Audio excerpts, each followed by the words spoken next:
Jadi kalau misalnya ada suami yang tadinya bahasa kasihnya sentuhan fisik berubah menjadi pelayanan, dia hanya mau ngelayanin karena merasa istrinya kalau dilayani senang. Jadi dia berubahnya pada baterai pertama pasangan. Gitu. Ini yang perlu dirubah lagi. Kadang-kadang banyak ibu-ibu merasa penat, capek banget. Masa saya lagi ya? Masa saya lagi ya? Masa saya lagi ya? Tapi itu sekali lagi bahwa ya kita perlulah makanya kumpul kayak gini ya untuk berkali-kali mengingatkan ayolah come on gitu ya. Memang suami nggak ngerti-ngerti, suami nggak ngecas kita, tapi itu tadi Allah Maha menyaksikan ya. Insya Allah memang suami nggak ngecas, tapi orang sekeliling kita ngecas kita. Kebahagiaan itu bukan hanya nanti dari pasangan, tetapi dari anak-anak, dari kakak adik, dari sahabat-sahabat ya, dan itu harus disyukuri. Ya, kenapa begini? Harusnya suami ngerti dong. Iya harusnya kalau dia mau belajar, harusnya dia ngikutin apa kata Nabi dong. Iya kalau dia baca sirah Rasulullah. Nggak semua suami baca sirah Nabi. Kalau ada suami baca sirah Nabi yang tamat. Selesai bacanya, nggak cuma baca di poligaminya saja, tapi baca bagaimana Nabi menyayangi istrinya, Nabi memberikan hadiah cincin pada istrinya, Nabi memeluk istrinya, Nabi memuji istrinya. Kalau itu dia baca, belajarnya komplit, maka dia nggak usah belajar bahasa kasih teori yang ini, itu akan terjadi. Hanya suami kadang-kadang bapak-bapak itu jarang belajar.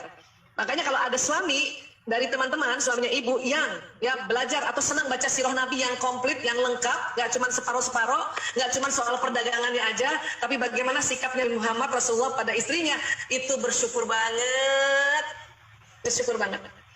ya. Tapi buat kita yang suaminya belum belajar, itu mah biasa, itu masih lazim, nggak apa-apa, kita aja yang belajar duluan. Nah itulah pentingnya kita bertaklim, insya Allah. Ya. Saya supaya anak-anak kami tidak terlambat seperti ayah ibunya belajar tentang bahasa kasih, maka dari sekarang masih muda saya jelaskan lewat pada mereka. Bahkan calon-calon mantu ini saya masukkan training juga nih untuk dijelaskan ini loh bahasa kasihnya. Butuh seperti itu ya. Atau kita suruh baca, kasih buku sirah Nabi, suruh tamatkan sebelum kamu menikah, baca sirah Rasulullah, baca bagaimana Rasulullah sebagai suami, Rasulullah sebagai ayah, baca dulu. Kalau kamu belum tamat, ya saya nggak mau lamarin kamu. Saya bisa begitu juga, pakai cara kayak gitu juga. Ya terhadap generasi yang baru ya.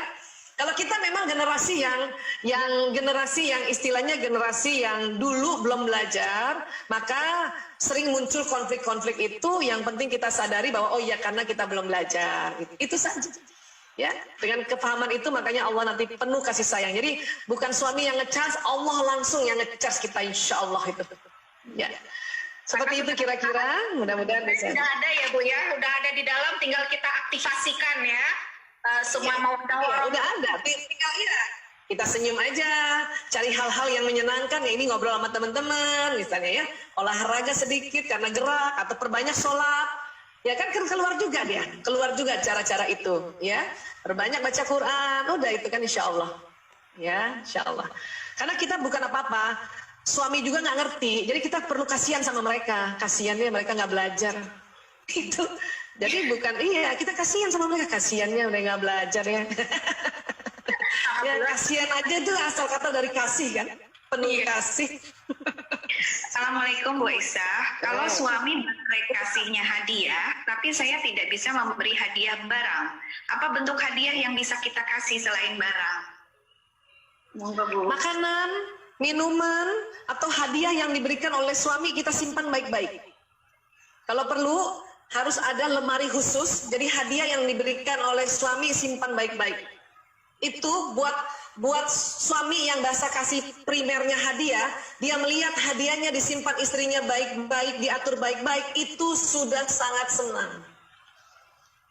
Atau waktu dikasih hadiah terus kita bahagia banget gitu, aduh terima kasih ya Allah, ya terima kasih ya jazakallah khairan ya Allah, cakep banget. Dan kita pakai hadiah itu.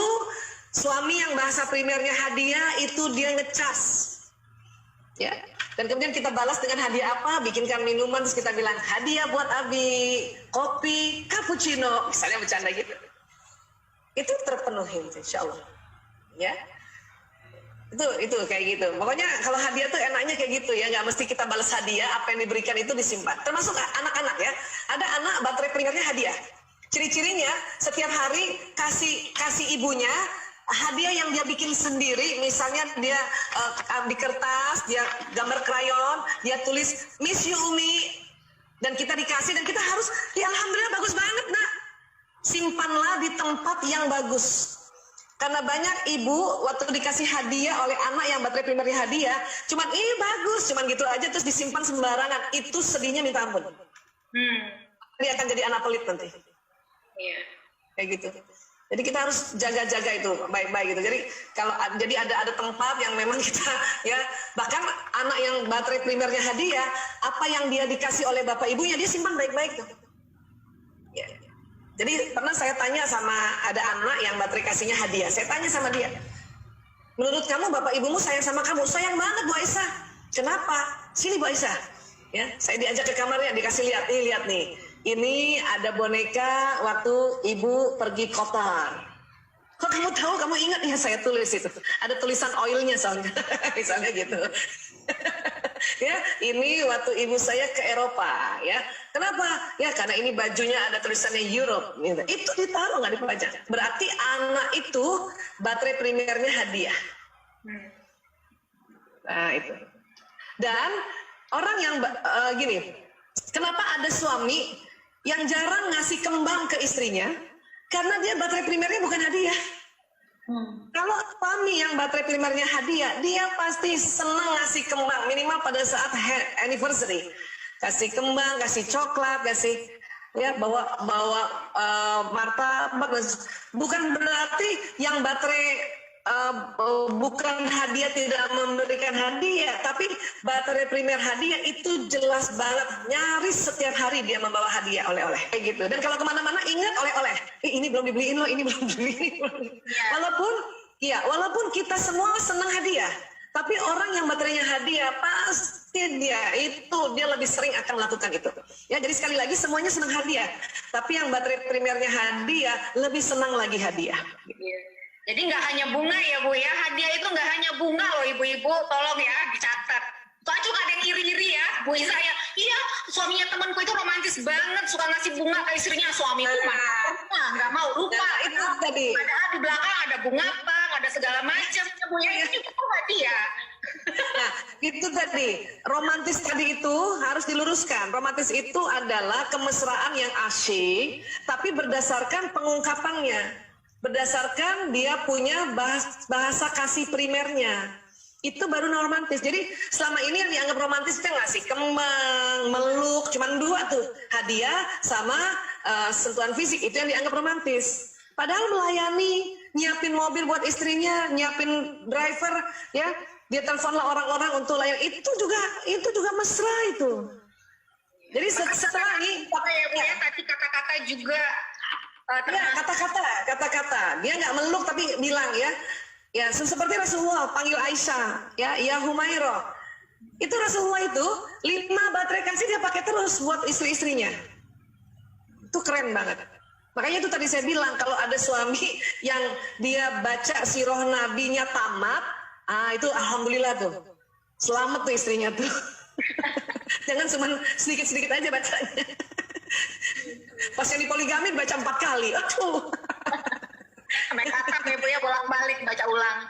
Ibu mohon maaf, satu pertanyaan lagi ya Bu ya, bahwa fitrah perempuan itu senang diayomi atau dipimpin, sampai ada yang cerai karena suaminya tidak bisa memimpin. Saya sendiri merasakan demikian, senang ketika suami menyempatkan diri untuk mendidik saya, sesimpel menyuruh saya. Tapi yang saya rasakan bukan hanya pada suami saya, tetapi di lelaki sekitar saya, rasanya kepemimpinan lelaki saat ini lemah. Adakah yang bisa istri lakukan untuk menumbuhkan rasa kepemimpinan pada suami? Nah, ini Ar-rijalu qawwamuna 'alan nisa, ya, laki-laki adalah pelindung bagi perempuan. Kalau pelindung itu tepat sekali. Pelindung. Ya, itu lebih tepatnya pelindung. Kenapa?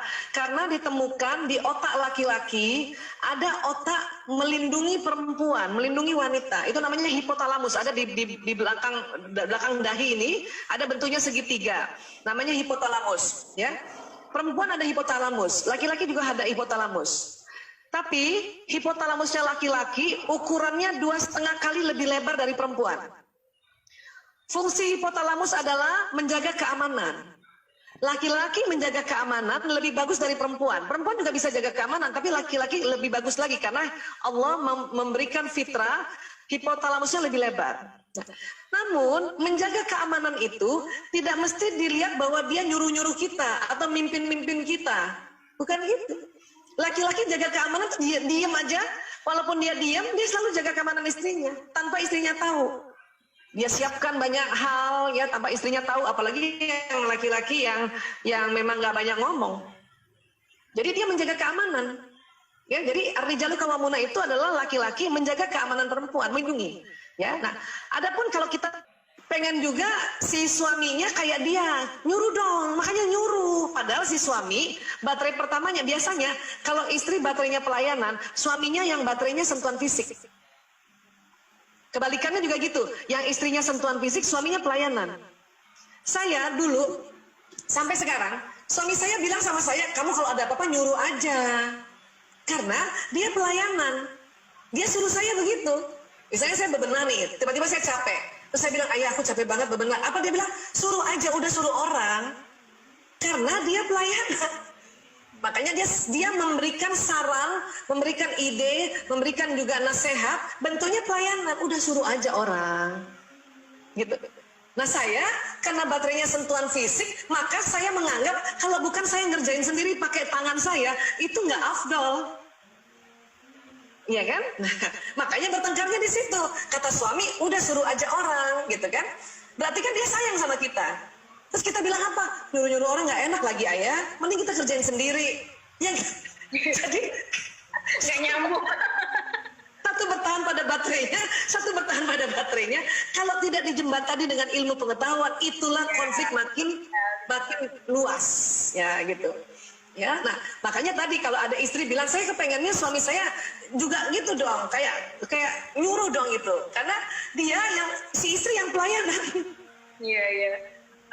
Gitu ya, makanya mungkin nih dia lihat suaminya, misalnya dia harusnya bisa nyuruh driver atau nyuruh asisten rumah tangga, tapi suami nggak nyuruh, suami ngerjain sendiri. Nah si istri yang pelayanan menganggap suaminya cemen, suaminya lemah, padahal bukan, ya, karena memang baterai pertamanya adalah ya sentuhan fisik, maka ya seorang suami yang sentuhan fisik dia kerjain sendiri aja, pakai tangannya, pakai sentuhannya dia. Gitu. Nah ini yang harus difahami sekali lagi, ar-rijalu qawwamuna 'alan nisa berdasarkan ilmu neuroscience mengartikan pendekatan arti dari ar-rijalu qawwamuna 'alan nisa itu adalah laki-laki